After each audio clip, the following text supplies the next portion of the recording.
Hi, I've had some questions about the bibliography. There's been a little bit of confusion here and there, and I want to make this little video to try to clear some of those up.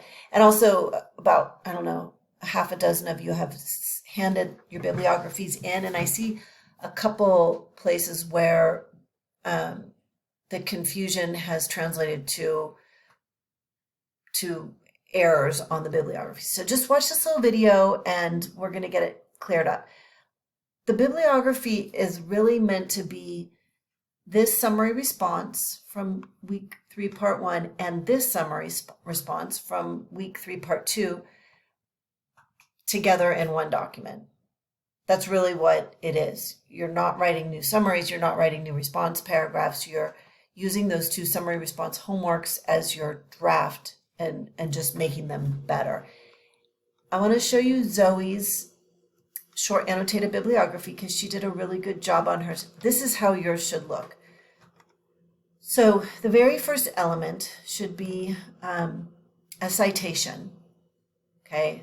A double-spaced citation with a hanging indent. Notice how the second line is indented.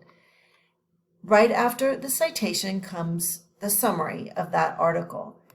And the summary begins with this line that includes the author's name, the article title, and the main point of the article.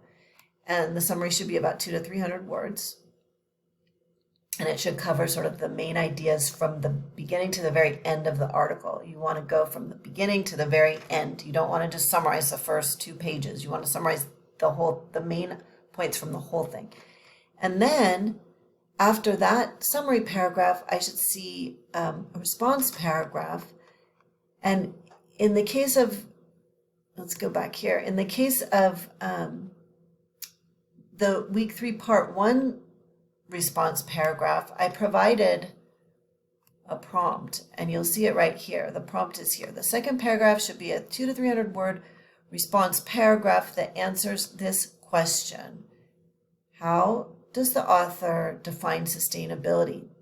That's what the response paragraph should be about. Suzuki's definition of sustainability, okay, and then so she does what she's supposed to do.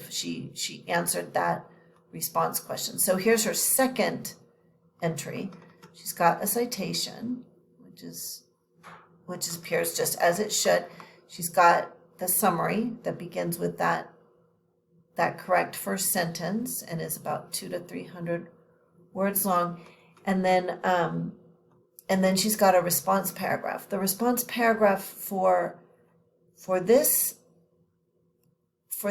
entry should use this prompt. For this response paragraph, I ask you to answer the thesis question you plan to respond to in essay 2. Right? So you're preparing to write essay 2. And so for that, you go to the essay 2 prompt and you answer that question. So if you have any questions, please let me know.